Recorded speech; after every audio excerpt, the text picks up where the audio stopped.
अस्सलाम वालेकुम स्टूडेंट्स, मैं हूं मोहम्मद वसीम और आज हम डिस्कस करेंगे polymeric solid chapter 5 class 11 Punjab board physics. हम बेटा इसकी डेफिनेशन देखते हैं। Polymeric solids are solid material composed of extremely large molecules called macro molecules. इसका मतलब है जितने भी पॉलीमेरिक सॉलिड है वो मैक्रो मॉलिक्यूल से मिलकर बनते हैं। These macromolecules are built by linking together thousands or millions of smaller repeating chemical units called monomers। इसका मतलब है जितने भी मैक्रो मॉलिक्यूल्स हैं वो मोनोमर्स को मिलियंस या 1000 टाइम्स आपस में मिलाया जाए तो फिर वो पॉलीमेरिक सॉलिड बनाते हैं through a strong covalent bonds in a chemical process called polymerization. तो इसका मतलब पॉलीमराइजेशन के जरिए पॉलीमेरिक सॉलिड को बनाया जाता है। नेक्स्ट बेटा आ जाएगा स्ट्रक्चर या फिर मॉलिक्यूलर आर्किटेक्ट। फर्स्ट पॉइंट आएगा chain like structure. Polymer molecules typically form a long flexible entanglement prone molecular chains या फिर कह लें interconnected 3 dimensional network like DNA. इसका मतलब डीएनए की तरह ये लॉन्ग फ्लेक्सिबल चेन्स बनाएंगे। नेक्स्ट बेटा पॉइंट आ जाएगा semi crystalline nature. Most solid polymers are partially crystalline या फिर सेमी क्रिस्टलाइन। उसकी रीज़न क्या है? दे आप कह लें कि consist of localised order region called crystallites where polymers chains align parallel to one another inside या फिर dispersed within unordered amorphous region। इसका मतलब है एक अनऑर्डर्ड amorphous region के अंदर छोटी छोटी आप कह लें कि ऑर्डर की चेंज होती हैं जिन्हें हम क्रिस्टलाइट्स कहते हैं, इसलिए हम बेटा इन्हें सेमी क्रिस्टल्स कहते हैं। नेक्स्ट आ जाएगा intermolecular bonding. While atoms along an individual polymer chains backbone are held together by strong covalent bond। इसका मतलब है कि बेटा जो एक चेन होगी उसमें तो स्ट्रॉन्ग कोवलेंट बॉन्ड होंगे लेकिन जो चेन्स आपस में इंटरेक्शन करेंगी through weak intermolecular forces such as van der Waals forces hydrogen bonding या फिर कोवलेंट क्रॉस लिंक्स। इसका मतलब है इनमें जो फोर्सेस होंगी जो बॉन्डिंग होगी वो इंटरमीडिएट होगी, ना तो बेटा आप कह लें कि क्रिस्टलाइन की तरह होगी ना ही अमार्फस की तरह होगी बल्कि दरमियान में होगी। नेक्स्ट पॉइंट आएगा की properties and characteristics. First point है इसका low density and light weight. Polymeric solids have relatively low specific gravity and low mass density, giving them a high strength to weight ratio for practical application। जैसे कि बेटा आप वूल की बात कर लें, सिल्क की बात कर लें, नायलॉन की बात करें, इनकी स्ट्रेंथ तो अच्छी होती है लेकिन वूल जो बेटा लो डेंसिटी है, लो वेट होते हैं। नेक्स्ट पॉइंट आ जाएगा बेटा flexibility and elasticity. Due to coiled and entangled long chain structure, many polymers demonstrate remarkable flexibility और elasticity under mechanical stress।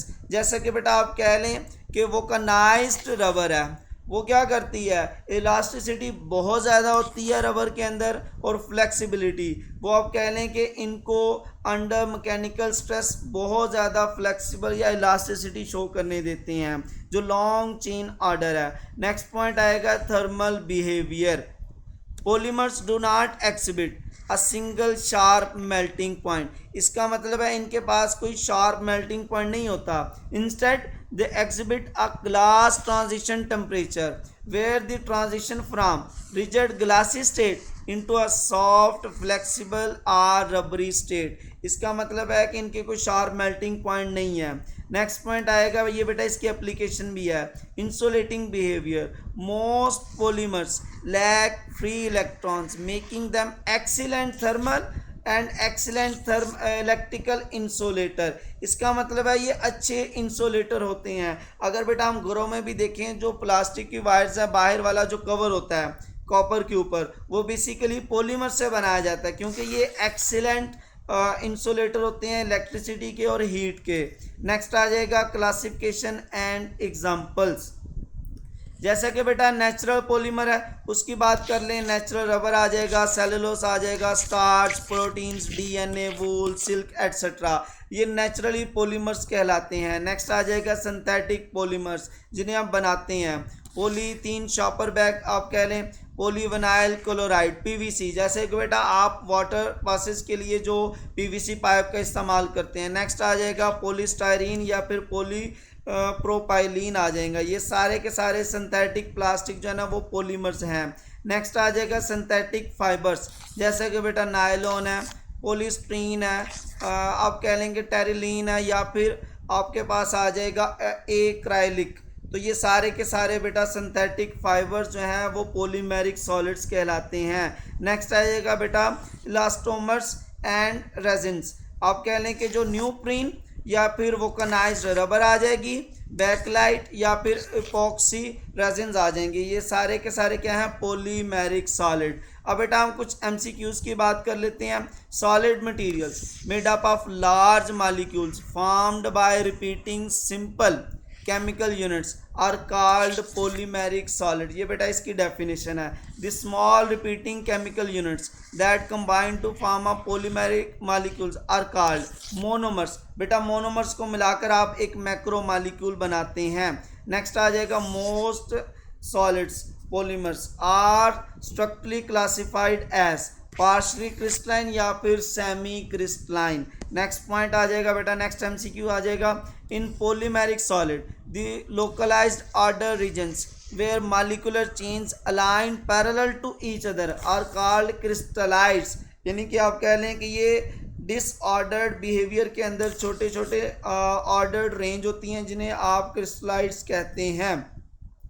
Next बेटा आ जाएगा which of the following is a natural polymeric solid, natural rubber definitely. Next आ जाएगा which of the following is a synthetic polymer, nylon.